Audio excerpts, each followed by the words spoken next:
Seguimos entonces, estábamos viendo lo que era la enfermedad celíaca. Por definición, esta es una enfermedad predominantemente intestinal, mediada por el sistema inmune, linfocitos T, y que es inducida por el gluten de la dieta en las personas que genéticamente tienen factores de riesgo, que son susceptibles. Y resulta de la interacción, es un excelente ejemplo de la interacción entre genes predisponentes, el ambiente, en este caso el gluten, que es lo que ellos van a comer, y que va a llevar a una reacción inmunitaria compleja que va a llevar a destrucción del tejido intestinal, de la mucosa. Esta enfermedad es crónica, es una enfermedad autoinmune que, repito, es disparada por la ingesta del gluten que está en algunos cereales y en individuos susceptibles genéticamente.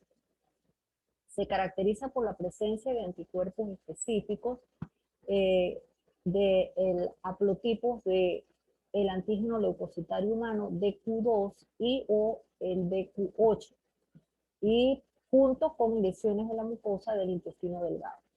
Como vamos a ver, la inflamación, la respuesta inmunitaria con inflamación afecta principalmente al intestino delgado, pero se considera una enfermedad sistémica, no es una enfermedad exclusivamente gastrointestinal, porque va a afectar a otros órganos del sistema y eso va a resultar en una gran cantidad de manifestaciones clínicas.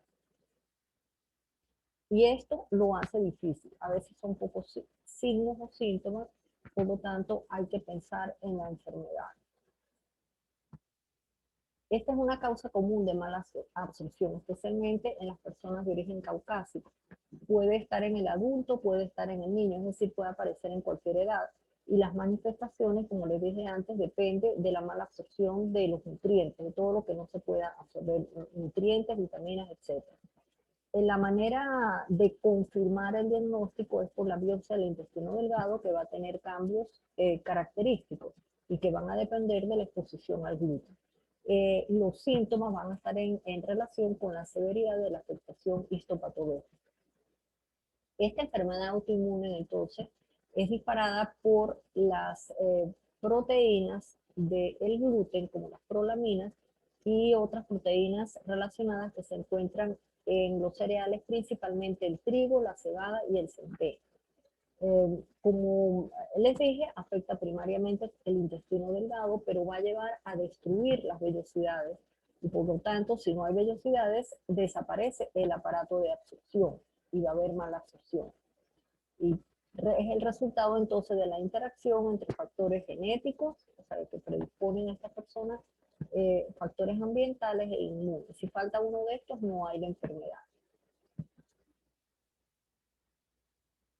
La clínica es muy variada porque estos pacientes pueden tener remisiones y exacerbaciones sin que se consiga ninguna causa determinante.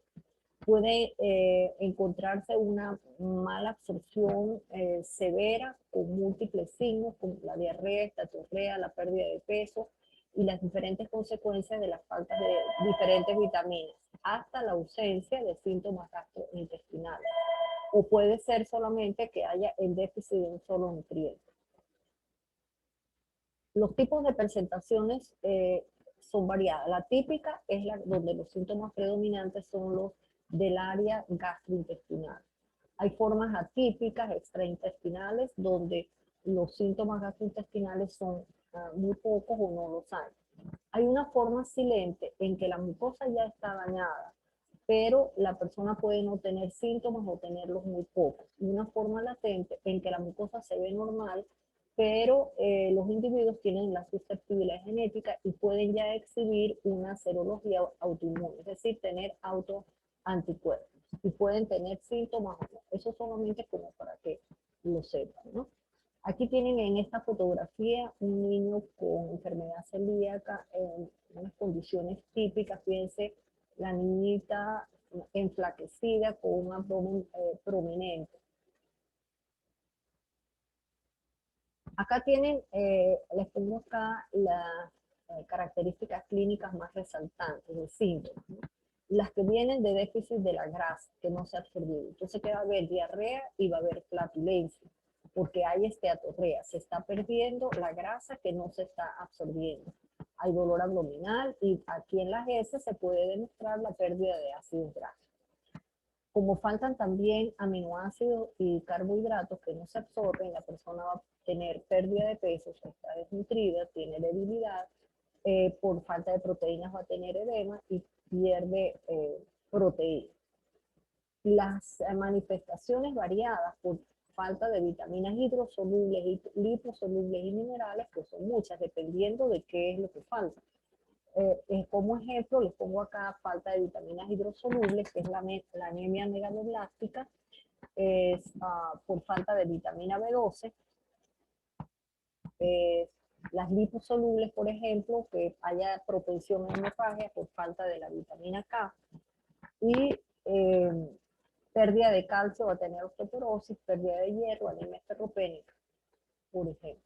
Y aquí tienen una lista de todos los mecanismos por los cuales estos pacientes pueden tener una diarrea osmótica y diarrea secretora. Ya dijimos la esteatorrea porque no se están absorbiendo las grasas. Y eso va a provocar la estimulación de secreción de fluidos y electrolitos determinado por la presencia de grasas no absorbidas. Diarrea osmótica porque puede faltar lactasa, como lo que vimos antes, pero aquí la causa es otra, porque como está dañada la mucosa, se pierden las enzimas apicales que están en el intestino delgado. Puede haber lo que se llama colorrea, porque hay mala absorción de los ácidos biliares. El ciclo enterohepático de los ácidos biliares está alterado en los casos en que la enfermedad llega hasta el ileum, y ahí es donde se absorben los ácidos biliares. Entonces los ácidos biliares pasan en mayor cantidad al colon y ahí van a estimular la pérdida de fluidos. Y también pérdida de fluidos endógenos debido a la hiperplasia de la artritis. Aquí solamente les pongo una lista como, bueno, porque si quieren enterarse cuáles son los otros síntomas de la enfermedad celíaca extraintestinal. Alteraciones en la piel, alteraciones en el desarrollo, ¿verdad? Baja estatura, retraso puberal, puede haber hepatitis crónica, artritis, signos, síntomas neuropsiquiátricos también. Como ven, eso está bastante alejado de pensar en una enfermedad gastrointestinal. A veces solamente un síntoma puede hacer pensar en la enfermedad, como en esta glositis atrófica que ustedes están viendo acá. Ese era el único signo de esta enfermedad celíaca. Bueno, vamos a ver cuál es la fisiopatología de esto. La etiología es desconocida, pero vamos a ver, a estudiar la patogenia de lo que se sabe. Hay, como les he dicho desde el comienzo, factores contribuyentes. El ambiental, que es el consumo de alimentos que contengan gluten, que es la proteína que está en el trigo, cebada, centeno y avena. Hay un factor inmune que es la sospecha por la presencia de anticuerpos en la sangre, como los inmunoglobulinas A contra la transglutamina tisular, que vamos a ver qué hace esa enzima, contra la gliadina, que es un resultado de la digestión parcial del gluten, y contra el músculo, proteínas en el músculo esquelético. Son anticuerpos, por ejemplo, anti la transglutaminasa tisular. También se ha visto que hace pensar en un problema inmune que el tratamiento con esteroides lo mejora y puede inducir remisión e incluso la parte histopatológica también mejorar. Los péptidos de gliadina pueden interactuar con células T, linfocitos T que son específicos para la gliadina, que son los responsables de la lesión tisular o de inducir la liberación de citoquinas proinflamatorias. Y el tercer factor, que es el genético, que es la predisposición que tienen algunas personas de tener los genes estos que los predisponen a que se presente la enfermedad. La alta incidencia en los caucásicos y baja en poblaciones negras y asiáticas. El 10% ocurre en familiares cercanos, solo ocurre cuando las personas con predisposición genética comen el gluten, y se encuentra en los pacientes que expresan este alelo HLA de Q2 o de Q8 está en el 95% de los pacientes, pero hay personas de la población general que pueden tener este factor de riesgo y sin embargo no expresar la enfermedad. Y aquí tienen una demostración de cómo con este gráfico para comprender fácilmente cómo es que actúa esta predisposición genética. Estos genes HLA-DQ2, DQ8 producen esta proteína que es parte del complejo mayor de histocompatibilidad que van a tener las células presentadoras de antígenos. Esta es la célula inmune, es una célula dendrítica, y tiene entonces aquí esta molécula que es la que con la que va a interactuar el gluten, el fragmento de gluten. Si no hay riesgo, es decir, que la persona no tiene esos factores de riesgo genéticos, entonces no va a pasar nada comiendo el gluten, porque no hay como se hace este símil, es que no entra la llave en la cerradura y no va a pasar nada más. En los que tienen el riesgo para la enfermedad, que son los que tienen los genes estos que van a producir la proteína esta de Q, de 2 u 8, entonces en esta sí encaja bien el gluten y se desencadena la reacción inmune. Entonces, repitiendo, las respuestas inmunes a un grupo de proteínas como prolamina, glutaminas que están en el gluten y que se encuentran en el trigo, cebada, centeno y avena, algunos dicen que no la avena, pero afortunadamente en nuestro medio que se consume más maíz y arroz no está en estos dos cereales. Estas proteínas se van a digerir parcialmente, pero hay resistencia a una digestión completa. Entonces quedan unos péptidos antigénicos. Estos péptidos antigénicos en los individuos susceptibles que tienen los genes estos predisponentes, va a producirse una difusión de la barrera intestinal y los péptidos antigénicos van a penetrar a la lámina propia y al entrar estos péptidos antigénicos a la lámina propia hace que el sistema inmune responda con inflamación. Esa inflamación al final va a destrozar la mucosa intestinal y al no haber la mucosa intestinal desaparece el órgano de absorción y la persona presenta la enfermedad esta de mala absorción. ¿Cómo se arregla esto en este momento? Eliminando los granos con gluten. Ese es el tratamiento que hay hasta ahora y que es seguro. La absorción se vuelve normal. Este es un buen ejemplo, esta enfermedad de la relación que para que haya en la persona sufra la enfermedad tiene que haber la relación del ambiente con la genética para que ocurra la enfermedad. Entonces, el gluten en la dieta, se digiere el gluten parcialmente, quedan estos péptidos que van a ser antigénicos, ocurren otras cosas que aumentan la permeabilidad de la barrera, pasan esos péptidos antigénicos, está esta enzima transglutaminasa tisular en la lámina propia que deamida la gliadina. Y las células dendríticas que están en la lámina propia y que tienen el HLA DQ2U8 captan esos péptidos inmunogénicos deamidados para presentárselo a los linfocitos T. Las células dendríticas son células presentadoras de antígenos. Esto ustedes seguramente lo están viendo, lo han visto o lo van a ver en inmunología. Entonces presentan los antígenos, los linfocitos T, estos se activan, va a haber la señal de ataque y le pongo acá en grande, se pierde una cosa sumamente importante que es la tolerancia oral. Entonces va a haber un ataque contra el propio organismo, ¿sí? Y va a haber entonces la mala absorción. Aquí está los péptidos de gluten parcialmente digeridos. Aquí está la barrera con los enterocitos, las uniones estrechas. Entonces aquí entran, hay aumento de permeabilidad por distintos factores, pasan estos péptidos parcialmente digeridos, entran a la lámina propia, ahí se encuentran con la transglutaminasa tisular que los deamida y las células dendríticas captan esos péptidos deaminados, los que tienen esta HLA-DQ8, DQ2U8, y entonces esto hace que haya la activación del sistema inmune. Estos presentan, las células dendríticas los presentan a los linfocitos T Estos van a tener la reacción TH1, que va a llevar a la destrucción de la mucosa y apoptosis de los enterocitos, y por otro lado, una reacción TH2, que va a estimular a los linfocitos B o células B, que van a comenzar a producir anticuerpos contra el gluten, contra la transaminasa tisular. Entonces, esta es una interacción compleja, sistema inmune, predisposición genética y la ingesta del gluten. Entonces, esto permite, el conocer esto, permite entender de una manera racional por qué se utilizan los marcadores serológicos para el diagnóstico de la enfermedad, por qué se hace el tipiaje del HLA para ver si las personas tienen el factor de riesgo o no, y por qué el hacer la dieta sin gluten de por vida va a mejorar, es el tratamiento definitivo para esta enfermedad. Aquí tienen otro diagrama donde se resume todo esto.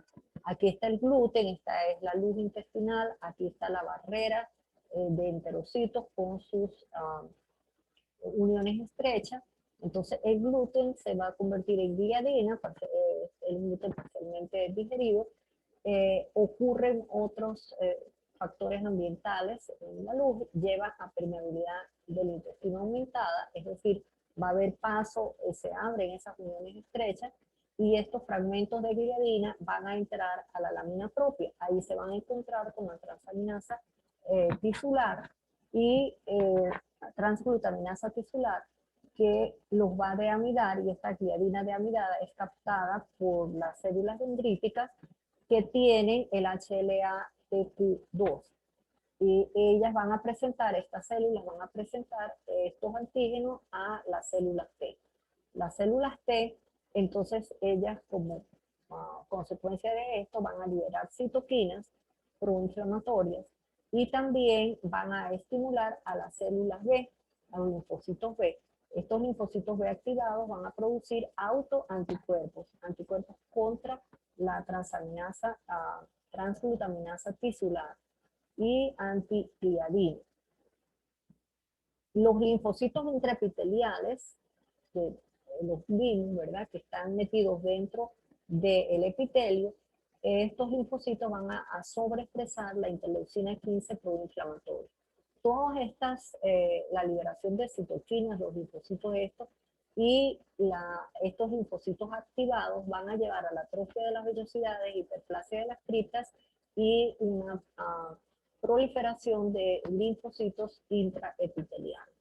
Aquí tienen, si ustedes se quieren entretener, aquí hay mucha más información de detalles inmunológicos de lo que ocurre en la enfermedad celíaca. Lo que yo les puse antes es la manera más simple, pero aquí lo pueden también ver. Está con más detalle y aquí lo tienen descrito, así que pueden ver esto acá. Entonces, para el diagnóstico se basa en tres cosas: en la genética, en el estudio histológico y en la serología. Tiene que haber cambios histológicos característicos en la mucosa del intestino delgado. Se miden los anticuerpos en los sueros para hacer el despistaje. Está la inmunoglobulina antitransglutaminasa tisular. Estos también están los anticuerpos contra los péptidos de gliadina. Estos anticuerpos sirven para monitorear cuando se suspende el consumo del gluten, que hasta este momento es el único tratamiento efectivo. Entonces, en la biopsia del intestino delgado debe haber cambios patológicos característicos y ahí debe haber una respuesta tanto clínica como patológica al eliminar el gluten. Entonces, estos anticuerpos deben desaparecer en la medida que mejora la histopatología.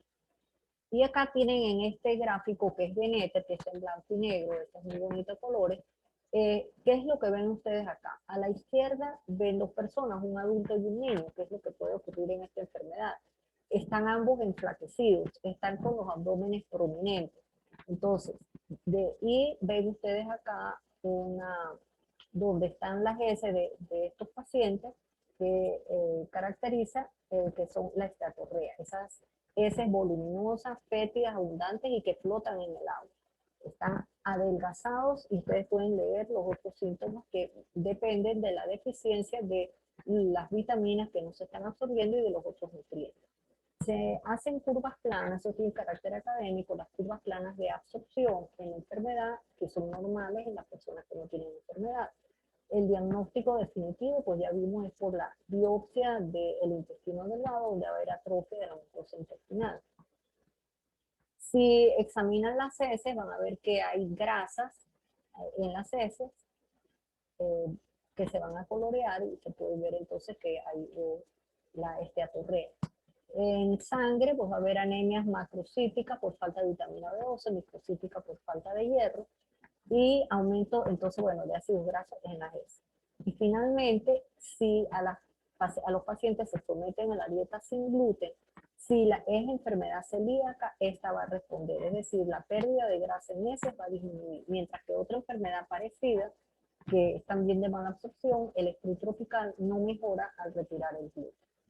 Entonces, en el laboratorio se puede hacer cosas simples. En sangre va a haber disminución de proteínas, de calcio, pueden ver la anemia, en las heces la pérdida de grasas en las heces, y los test serológicos, especialmente la inmunoglobulina antitransglutaminasa tisular.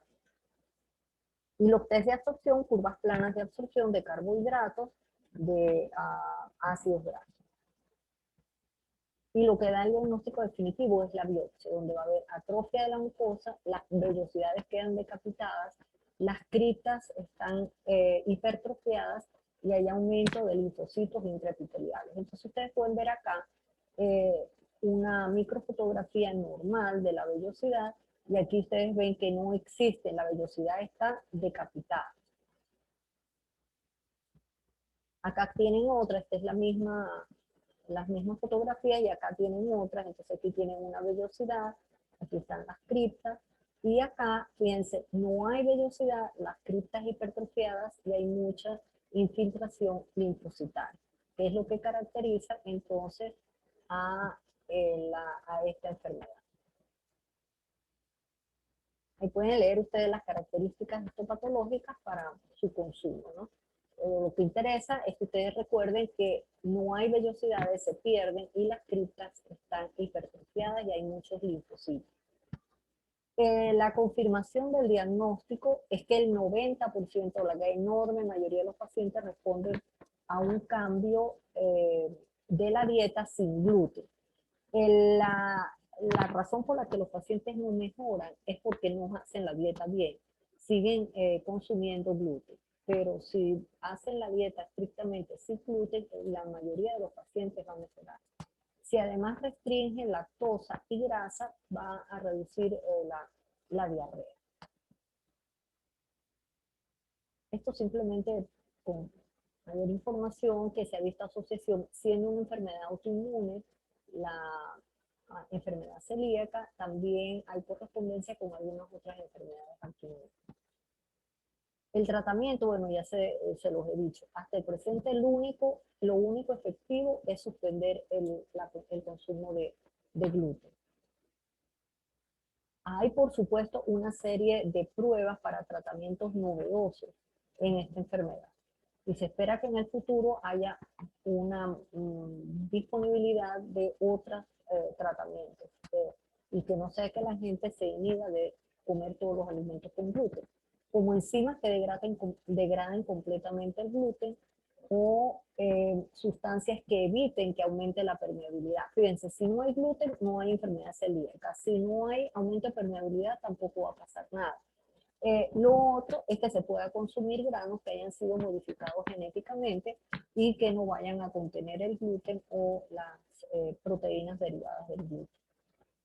Y como es una enfermedad autoinmune, pues puede haber también el desarrollo de terapias inmunes que puedan controlar la enfermedad. Entonces el asunto, aquí tienen ustedes la barrera, que están bien estos enterocitos con sus uniones estrechas normales, y aquí al lado el color aumentado para indicar que hay inflamación y que hay un aumento de la permeabilidad, y se pueden meter muchas cosas hacia la lámina propia, y de ahí a la circulación. Estos complejos inmunocirculantes van a ser responsables de inflamación, de autoinmunidad, por supuesto, de la mala absorción y deficiencia de distintos nutrientes, incluso puede afectar la barrera entre sangre y cerebro. Entonces, en los tratamientos es desarrollar cómo disponer de tratamientos que puedan evitar esto.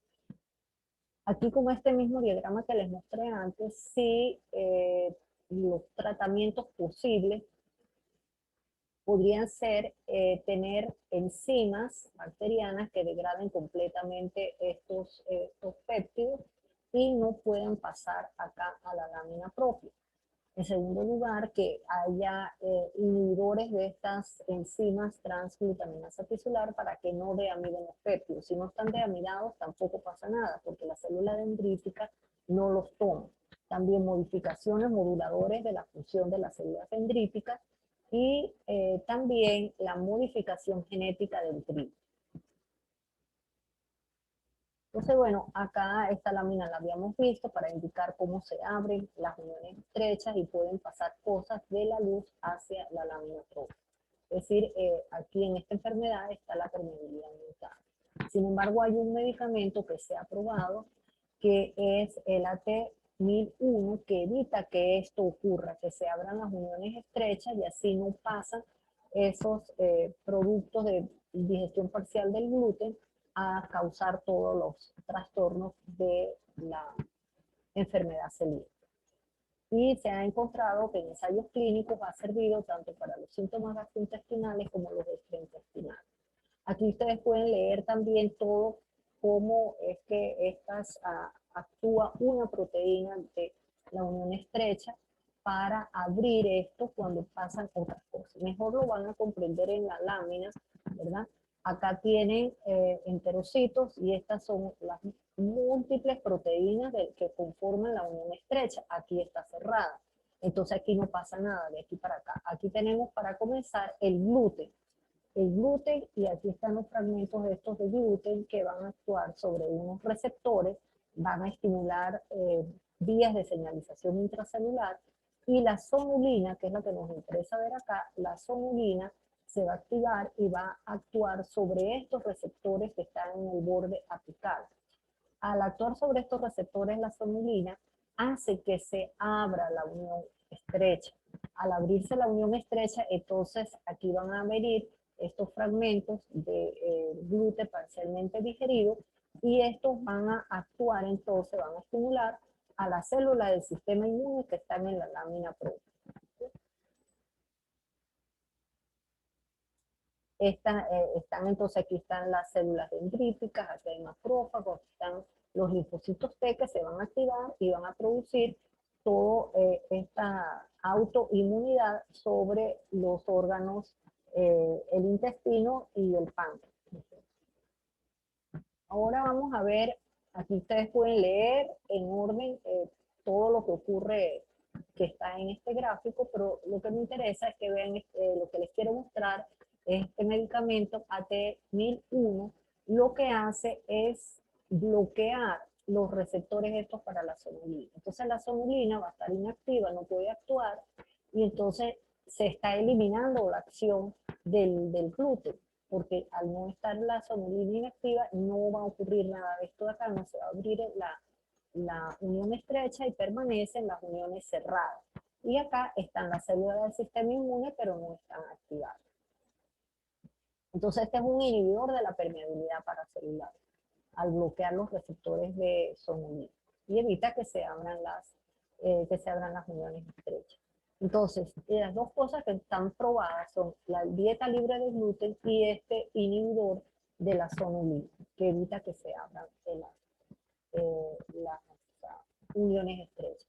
Aquí tienen otra lámina y aquí tienen la descripción de la lámina que ustedes pueden leer con calma y van a ver toda la cantidad, cómo va la investigación en esto, la cantidad de cosas que están probando para tratar de bloquear esta respuesta inmune que daña al organismo, o sea, y que causa esta enfermedad autoinmune. Entonces ahí lo tienen descrito, para los que estén interesados lo pueden leer en detalle. Me imagino que ustedes lo van a estudiar en inmunología.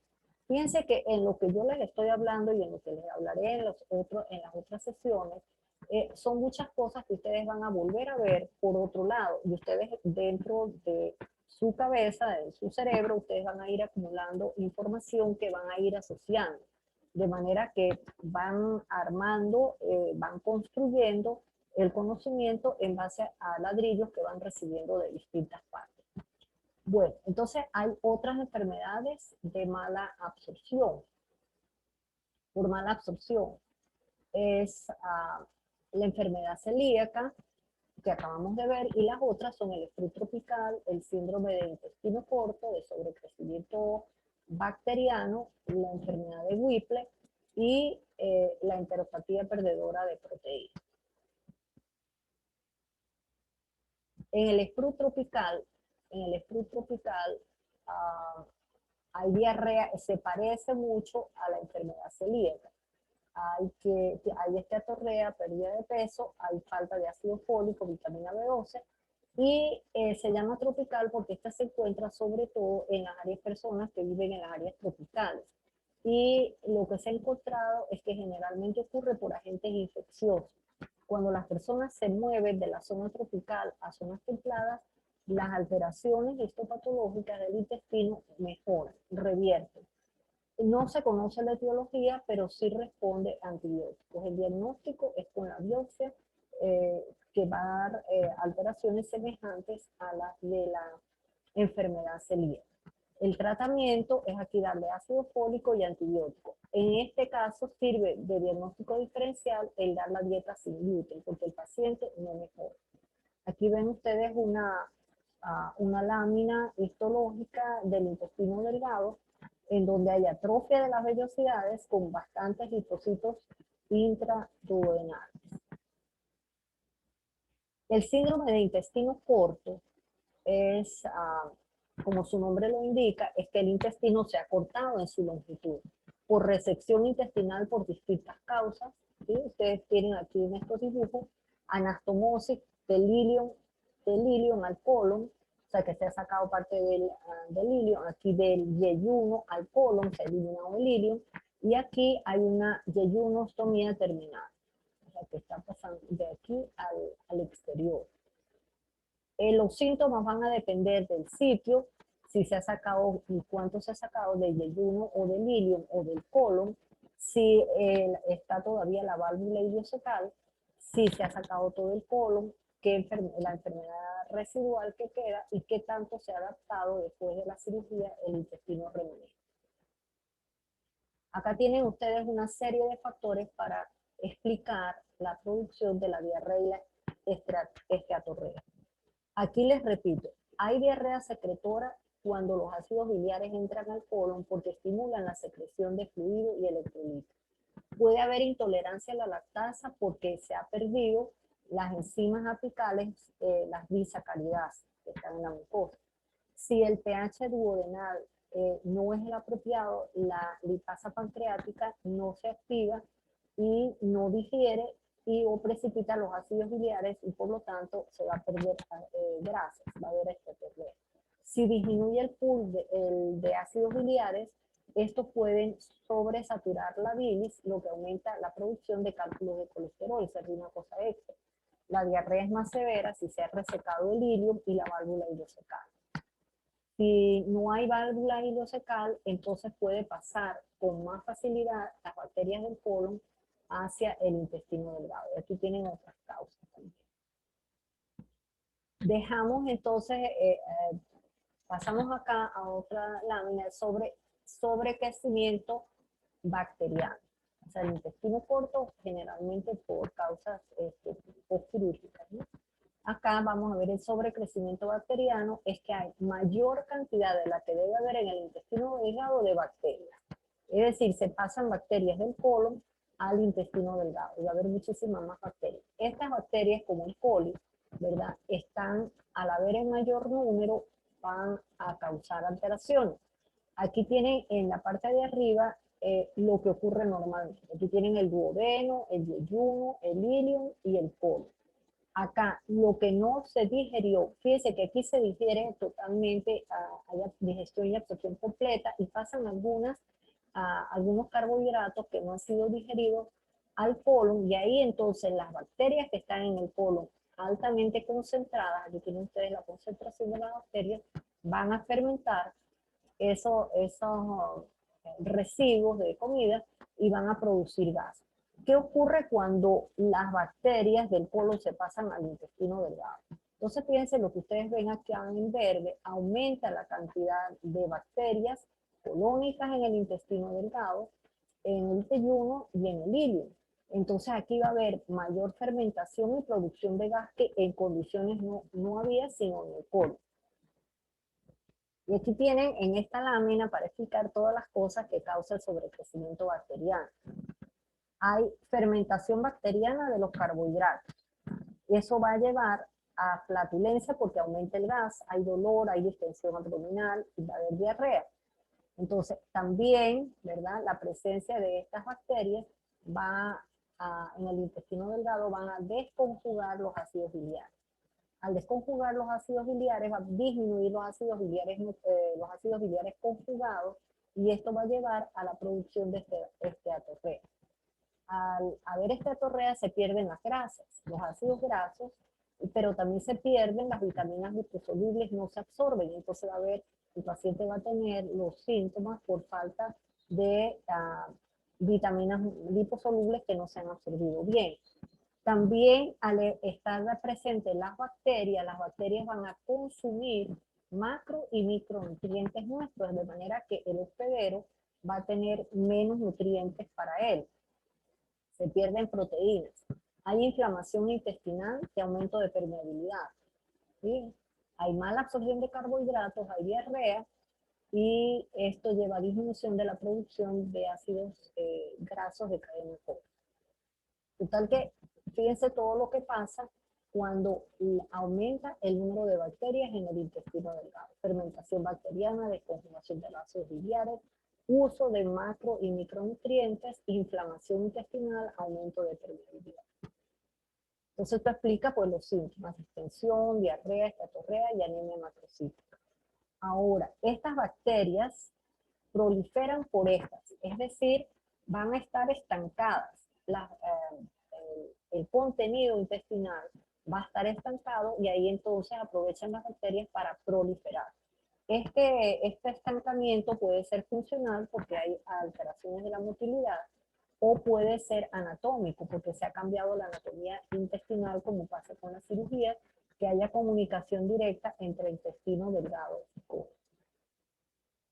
Y aquí tienen ustedes una lista de causas en las que hay este estancamiento del contenido en el intestino delgado que hace crecer, proliferar las bacterias del colon en el intestino delgado, que pueden ser por cirugía, enfermedades de inflamación, por alteraciones de motilidad.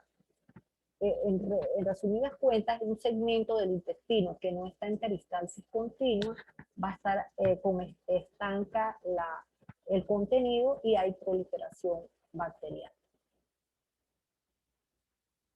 Entonces aquí va a haber las consecuencias: anemia macrocítica porque las bacterias consumen vitamina B12, va a haber esteatorrea porque se deteriora la formación de micelas por disminución de ácidos biliares conjugados, y los ácidos biliares no conjugados por desconjugación bacteriana.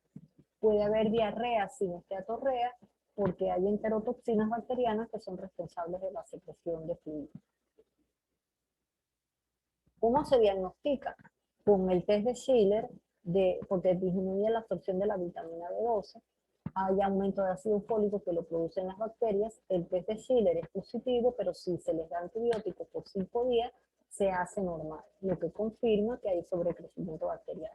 Hay otras pruebas que es dando lactulosa, que es un carbohidrato no digerible, no absorbible, y que es metabolizado por las bacterias. Vamos a ver acá. Aquí tienen en este diagrama, fíjense que aquí hubo una cirugía y aquí hay una anastomosis del yeyuno al ilio y queda todo una asa ciega, como una bolsa de intestino. ¿Sí? Entonces aquí esto va a pasar rápidamente al colon, pero queda esto acá que no va a tener la motilidad normal. Se llama síndrome de asa ciega, que va a haber éstasis, va a haber proliferación bacteriana, consumo de vitamina B12, de sales biliares, El consumo de vitamina B12 lleva anemia megaloblástica y el consumo de sales biliares a esteatoria. Aquí está el test de la lactulosa, que es dar este azúcar que no es absorbible, pero que lo pueden metabolizar las bacterias anaeróbicas produciendo gas y sale por los pulmones. En condiciones normales, con la cantidad normal de bacterias que debe haber en el intestino delgado, el tiempo en que se recoge se mide el hidrógeno en el aliento es más de 2 horas. Cuando hay un crecimiento bacteriano, este tiempo es menos de 2 horas. Enfermedad de Whipple es una enfermedad multisistémica que tiene síntomas de mala absorción, hay diarrea, hay estatorrea, pérdida de peso, pero además hay otras cosas, hay artralgia y afectación cardíaca y el sistema nervioso, y es producida por una bacteria. El diagnóstico es por presencia de macrófagos, Paz positivo, y aquí se ven los bacilos estos dentro y fuera de los macrófagos. El tratamiento de una enfermedad larga hay que tratarlo por largo tiempo con antibióticos. Y la enteropatía perdedora de proteínas simplemente es para decirles que se pierde proteínas sin que haya enfermedad hepática y sin que haya enfermedad renal. Hay alteraciones que llevan a hipoproteinemia y edema. ¿Cuáles son esos casos? Cuando se pierde exageradamente proteína por el tracto gastrointestinal, si hay una úlcera, una ulceración, hay exudación, en casos de inflamación, de cáncer, de úlcera péptica, ¿verdad? Puede haber una mucosa no ulcerada, pero que esté dañada, como es el caso de la enfermedad celíaca. O puede haber un problema de la circulación linfática, primaria o secundaria. Entonces el diagnóstico es que no hay enfermedad hepática ni renal, pero hay edema y hay disminución de proteína. Y se están perdiendo por obstrucción linfática, hay diarrea y esteatorrea, porque los kilomicrones se salen del epitelio vía linfática, incluyendo entonces la obstrucción de esas grasas. Y este simplemente para mencionarlos nuevamente, el defecto en el transporte de aminoácidos, que son problemas de transporte del intestino y riñón. No es propiamente una enfermedad gastrointestinal. La enfermedad de Harnott, que hay mutaciones en el transporte de aminoácidos neutros, y la cistinuria, que hay mutaciones en el transportador de cistina de aminoácidos y bases. Entonces, para terminar, lo más importante, manejo de mala absorción. Se debe tratar la causa, por lo tanto, se debe hacer el diagnóstico. Se debe tratar racionalmente con lo que haga falta y cuando, dependiendo de la gravedad de la enfermedad, entonces hospitalizar para poder hacer un apropiado soporte nutricional. Cuando se ha perdido mucha superficie de absorción, la alimentación debe ser parenteral. Cuando la causa de la mala absorción es insuficiencia pancreática, hay que dar enzimas pancreáticas y orales. Se cambia la dieta y se dan drogas, por ejemplo, dieta sin gluten, ya lo dijimos, el tratamiento efectivo de la enfermedad celíaca, se evita la lactosa, la intolerancia a la lactosa, y se dan antibióticos en sobrecrecimiento bacteriano. Entonces, así vamos a terminar en el estudio del paciente por síndrome de mala absorción. La historia, el examen físico, pruebas de laboratorio, imágenes, procedimientos, diagnóstico, manejo racional. Si no se hace de esa manera, el diagnóstico no se va a hacer ese proceso diagnóstico adecuado. No se trata de decir me impresiona tal cosa o yo prefiero esto o simplemente adivinar.